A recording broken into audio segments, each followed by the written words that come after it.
Inside of row 2 gives us Dennis Desitel out of Palmer, Mass.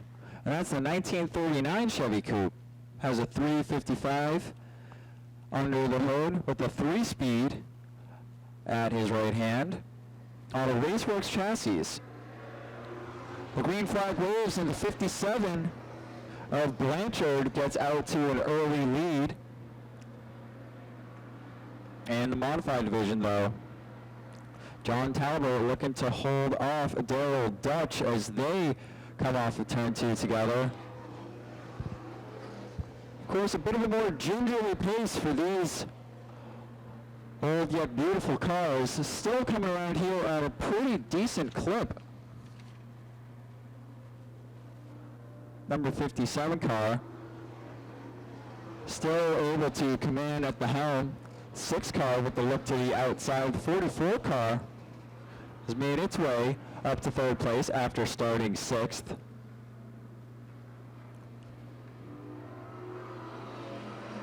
Henry Stamfel and the number 17 Seekonk-06 modified. That was one of the first cars ever sponsored by Seekonk-06 back in the 80s.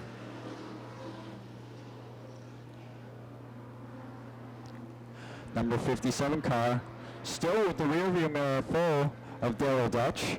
Of course, Daryl Dutch, known for having an entry in our Saturday Night Sport Truck division, who we haven't seen yet this season. Number 44 car, James Allen with a good run that time. But look at Henry Stamfel sliding it sideways, spins across the start-finish line. Boy, that thing was a handful. Still at least halfway, half distance to go. The 57 and the 6 swapping positions on the grid from where they once started.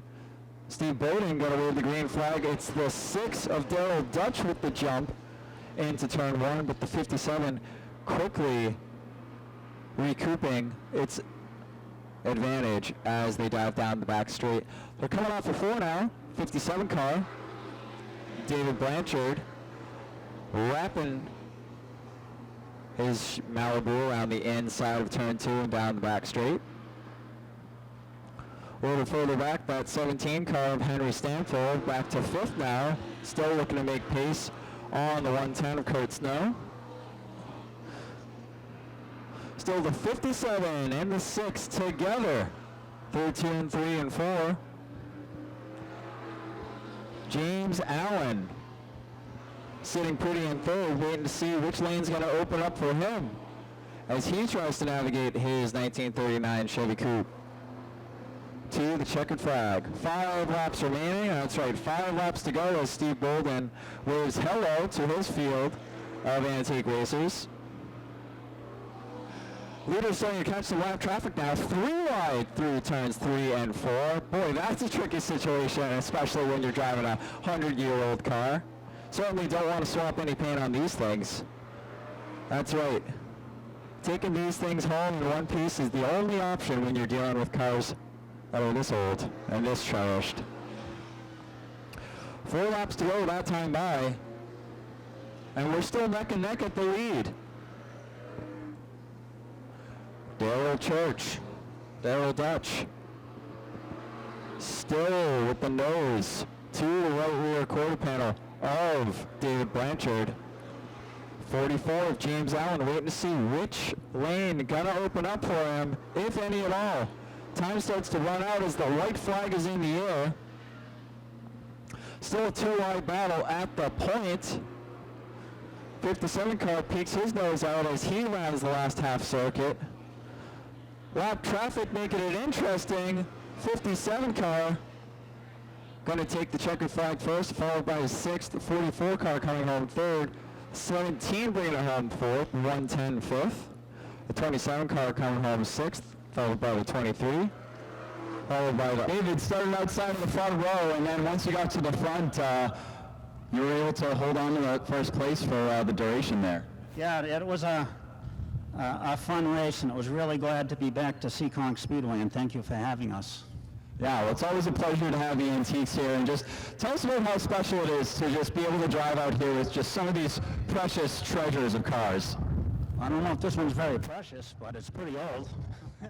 Well, I'm sure it takes a lot of work and effort to get this thing out to the track. Is there anyone you'd like to thank? I'd like to thank Seekonk Speedway for having us here and letting us do this, and all the guys that come out and do this. John Jalbert. So you started inside of the front row, and you were basically right in tow on the 57 the whole time, and brought it home in pretty decent fashion. Yeah, first night driving the car. Yeah. So first night driving the car, how's getting used to driving something like this around here? Totally different than the other car I have, yeah. Wow, so pretty quick learning curve, but I'm sure it takes a lot of work to get this thing out here. Who would you like to thank? Thanks to everyone who helped me with the car to get it here today. And thanks for having us here at the track.